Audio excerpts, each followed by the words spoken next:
महाराष्ट्राला देशाची औद्योगिक राजधानी आणि देशाच्या अर्थव्यवस्थेचं इंजिन म्हटलं जातं.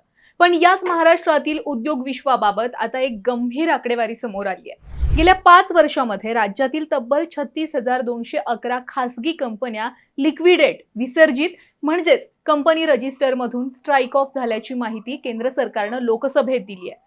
नाशिकचे खासदार राजाभाऊ वाजेंनी विचारलेल्या एका प्रश्नाच्या उत्तरामधून ही माहिती समोर आली आणि तेव्हापासून राज्याचं लक्ष उद्योग क्षेत्राकडे वळालं. खरं तर राज्यातल्या नेत्यांना आणि राज्यातल्या जनतेला सुद्धा राज्यातल्या राजकारणाशिवाय दुसऱ्या कोणत्या विषयांमध्ये इंटरेस्ट जरा कमीच आहे. पण यावेळी जेव्हा लोकसभेमध्ये उद्योग क्षेत्रातलं भीषण वास्तव हे मांडलं गेलं, तेव्हा जाऊन राज्यातले नेते जागे झाले आणि राजकारण पेटायला मुद्दा सुद्धा मिळाला. त्यामुळेच नेमकं राज्यातून किती कंपन्या कायमच्या राज्याबाहेर गेलेल्या आहेत, कंपन्या का बंद पडलेल्या आहेत आणि या सगळ्यावर सत्ताधारी आणि विरोधकांनी काय दावे प्रतिदावे केलेले आहेत, हेच आजच्या व्हिडिओमध्ये सविस्तर पाहायचंय. नमस्कार, व्हिडिओ शेवटपर्यंत नक्की बघा. सुरुवातीला राज्यातील कोणकोणत्या शहरांमध्ये नेमक्या कंपन्या बंद पडलेल्या आहेत हे पाहू. मुंबई शहरामधील तब्बल 12,009 कंपन्या बंद आहेत किंवा रजिस्टरमधून वगळल्या गेल्यात. पुण्यामध्ये 6,433, ठाण्यामध्ये 4,704, नागपूरमध्ये 1,478, नाशिकमध्ये 840, रायगडमध्ये 822 आणि संभाजीनगरमध्ये 654 कंपन्या बंद पडल्याचं लोकसभेच्या अहवालामध्ये सांगितलंय.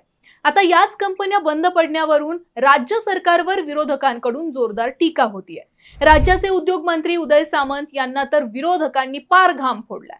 शिवसेना ठाकरे गटाचे खासदार संजय राऊतांनी उदय सामंतांवर टीका करताना असं म्हटलंय की महाराष्ट्रामध्ये उद्योग आणि रोजगाराचे प्रश्न उभे असताना उद्योग मंत्री दाऊसला जाऊन नेमकं काय साध्य करतायत, असा सवाल राऊतांनी उपस्थित केलाय. उद्योग वाढवण्याऐवजी राजकीय फोडाफोडीच्या चर्चा करण्यातच सामंतांना अधिक रस आहे का, असा थेट टोला सुद्धा राऊतांनी लगावलेला आहे. तर दुसरीकडे राष्ट्रवादी काँग्रेसचे ज्येष्ठ नेते शरद पवार यांनी सुद्धा राज्यातील उद्योगधंदे बंद पडण्याबाबत चिंता व्यक्त केली आहे.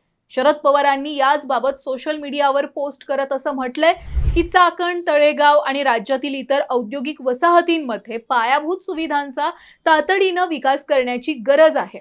रस्ते, खड्डे आणि वाहतूक कोंडींचा प्रश्न त्वरित सोडवावा अशी मागणी सुद्धा यावेळी शरद पवारांनी केली आहे. तसेच MIDC, PMRDA, सार्वजनिक बांधकाम विभाग आणि राष्ट्रीय महामार्ग प्राधिकरण यांच्यामध्ये योग्य समन्वय असावा, जेणेकरून औद्योगिक भागामधील समस्या एकाच वेळी सोडवता येतील, असं सुद्धा शरद पवारांनी सांगितलंय. आता शरद पवारांनी दिलेले सल्ले राज्याचे उद्योग मंत्री उदय सामंत किती मनावर घेतायत हे भविष्यात कळेलच.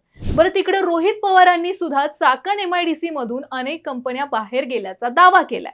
वाहतूक कोंडी, खराब रस्ते, पाणी, वीज आणि प्रदूषणासारख्या समस्यांमुळे चाकणमधील जवळपास 20 कंपन्यांनी स्थलांतर केल्याचं रोहित पवारांनी म्हटलेलं आहे. त्याबाबत त्यांनी पिंपरी चिंचवड महानगरपालिकेमध्ये एक पत्रकार परिषद सुद्धा घेतली आहे आणि डिटेल माहिती दिली. आता बघा, जेव्हा सामंतांच्या नावानं विरोधकांनी रान पेटवलं, तेव्हा उदय सामंतांनी या सगळ्या प्रकरणावर भाष्य केलं.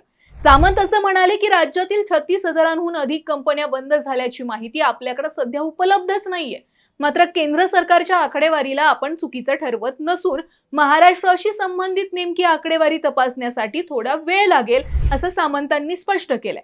चाकणच्या मुद्द्यावर सुद्धा सामंतांनी विरोधकांना प्रत्युत्तर दिलंय. चाकण औद्योगिक वसाहतीतून एकही उद्योग बाहेर गेलेला नसल्याचा दावा सामंतांनी केलाय.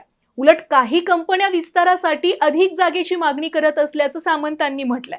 त्यामुळे आता सामंत खरं बोलतायत की लोकसभेत दिलेली माहिती खरी आहे आणि विरोधक खरं बोलतायत, हा प्रश्न आहेच.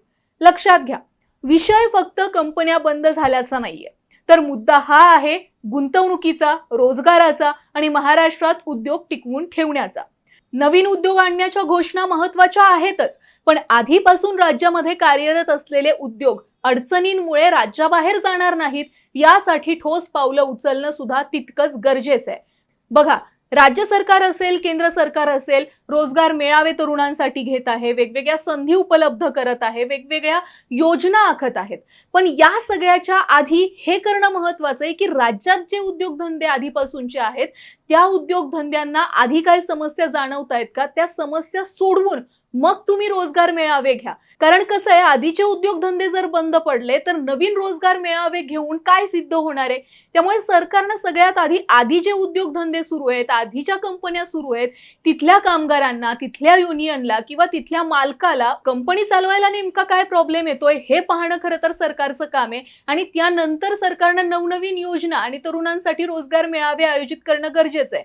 नाहीतर आधीच फाटक्यात पाय आणि आम्ही नवं काहीतरी शिवाय चाललोय असं काय व्हायला नको. आता बघा, सरकार या संपूर्ण आकडेवारीवर आणि उद्योगांच्या समस्यांवर नेमकं काय उत्तर देतंय हे पाहणं महत्त्वाचं आहे.